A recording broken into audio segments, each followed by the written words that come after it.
श्री गणेशाय नमः। श्री पांडव प्रताप कथासार अध्याय 24। दुर्वास ऋषीकडून पांडवांची सत्वपरीक्षा। किरात अर्जुन युद्ध। अर्जुनाला उर्वशीचा शाप। एके दिवशी दुर्योधनाकडे दुर्वास ऋषीची स्वारी आली।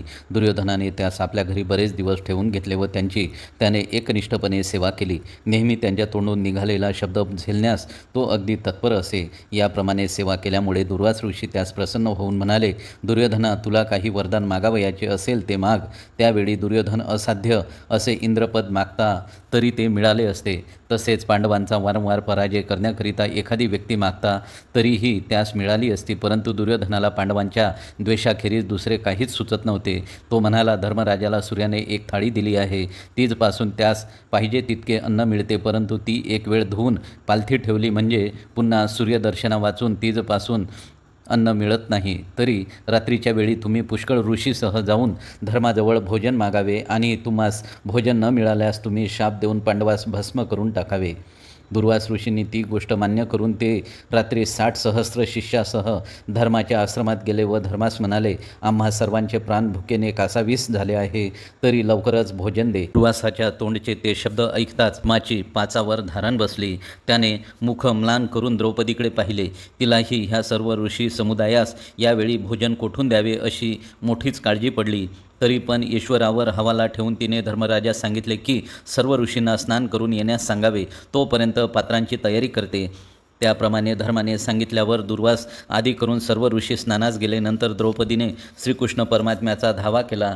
त्यावेळी द्वारकेत कृष्ण जेवणाच्या विचारात होता, परंतु द्रौपदीचा धावा ऐकून तो ताबडतोब द्वैतवनात येऊन पोचला।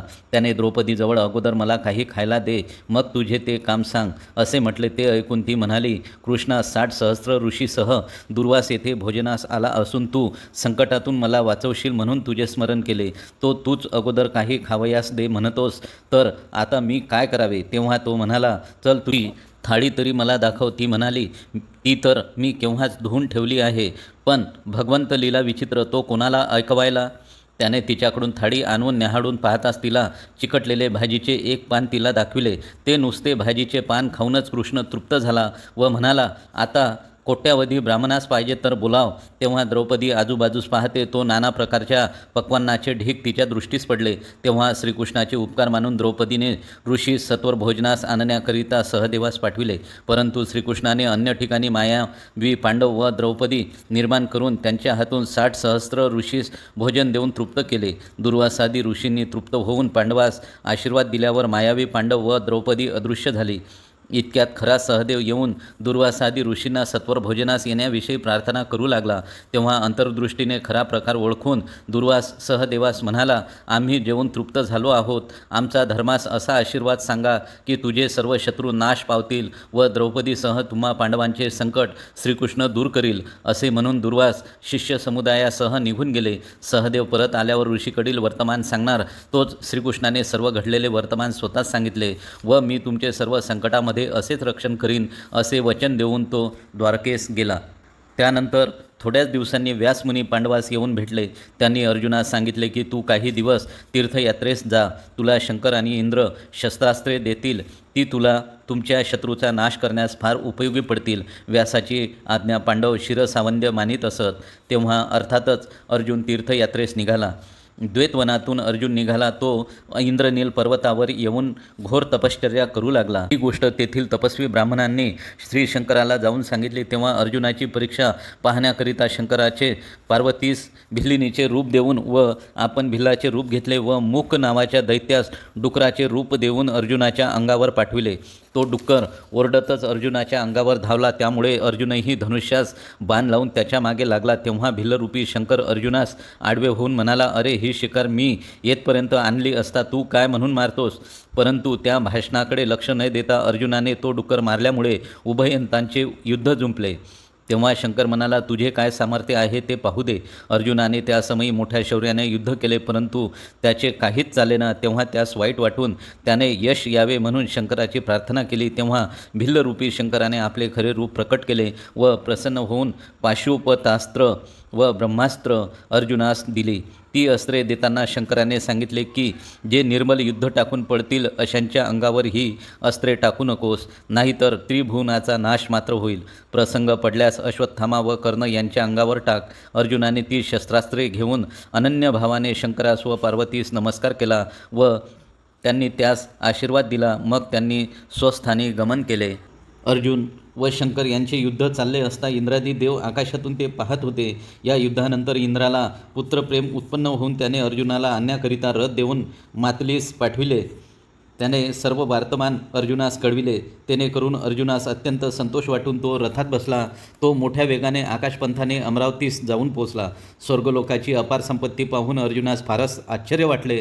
तसेच दरवाजाजवळ इंद्राचा ऐरावत उभा होता. त्यास पाहून अर्जुनास मोठा विस्मय वाटला. याप्रमाणे अमरावतीची शोभा पाहत अर्जुन इंद्रसभेजवळ आल्यावर सभेतील लोकांनी त्यास सत्कारपूर्वक आत नेले. त्याने इंद्राला साष्टांग नमस्कार घातला. इंद्राने त्यास प्रेमपूर्वक आलिंगन देऊन आपल्या शेजारी बसविले. इंद्राने या आनंदोत्सवार्थ तेथे गंधर्व व अप्सराकडून नृत्य गायन करविले. तेणेकरून अर्जुनास अतिशय आनंद झाला. अर्जुन त्या ठिकाणी पुष्कळ दिवस राहिला. इतक्या अवकाशात इंद्राने त्याला अनेक शस्त्रास्त्रांचे ज्ञान दिले. त्यात चित्रसेन गंधर्वापासून गाणे व नाचणे ह्या कला त्याला फारच उत्कृष्ट साध्य झाल्या.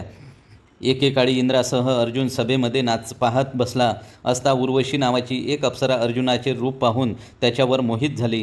हे इंद्राच्या लक्षात येऊन त्याने चित्ररथ गंधर्वाकडून तिला अर्जुनाकडे पाठविले. परंतु ती येताच अर्जुनाने तिला आई म्हणून हाक मारली व येण्याचे कारण विचारले. ते ऐकून ती अगदी खट्टू झाली. तुझ्यावर मोहित होऊन मी आले आहे असे उर्वशीने सांगितले. हे ऐकून अर्जुन तिला म्हणाला, ज्याप्रमाणे कुंती व माद्री या माझ्या माता त्याप्रमाणे मी तुला मानतो, तस्मात तो उद्देश तू सोडून दे. तेव्हा ती निराश होऊन म्हणाली, ज्या अर्थी तू माझा आशाभंग केलास त्या अर्थी तू 1 वर्षभर नपुसक होऊन बायकात राहशील. हा तिचा शाप ऐकून अर्जुनाला फार वाईट वाटले व त्याने हे वर्तमान इंद्रास सांगितले.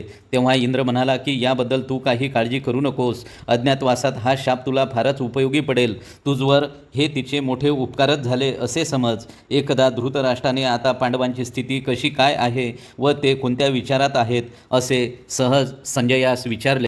यावेळी संजयाने सांगितले की अर्जुन साप्रंत इंद्रलोकी गेला असून इंद्रादी देव त्याला मोठा मान देत आहेत. तो इंद्राच्या अर्ध्या आसनावर बसतो आहे. तेथे शस्त्र विद्येचे शिक्षण स्वतः इंद्र त्यास देत असतो आहे. याप्रमाणे पांडवांचा उत्कर्ष ऐकून धृतराष्ट्र भयभीत झाला व त्याला फार काळजी पडली. अर्जुन तीर्थयात्रेस गेल्यावर बरेच दिवस त्याची काहीच माहिती मिळाली नाही, म्हणून पांडवास फार काळजी लागली. ते अर्जुनाची आठवण काढून चिंता करीत आहेत. तोच त्या ठिकाणी बृहदश्व नावाचा एक महाऋषी आला. त्याने धर्माचे पुष्कळ प्रकारे समाधान करून व्यर्थ शोक का करतोस म्हणून विचारले. धर्म म्हणाला, आपण म्हणता हे सत्य आहे, पण एवढे राजवैभव द्यूतात हरून वनवास दुःख भोगणारा माझ्यासारखा एखादा तरी अभागी झाला असेल का?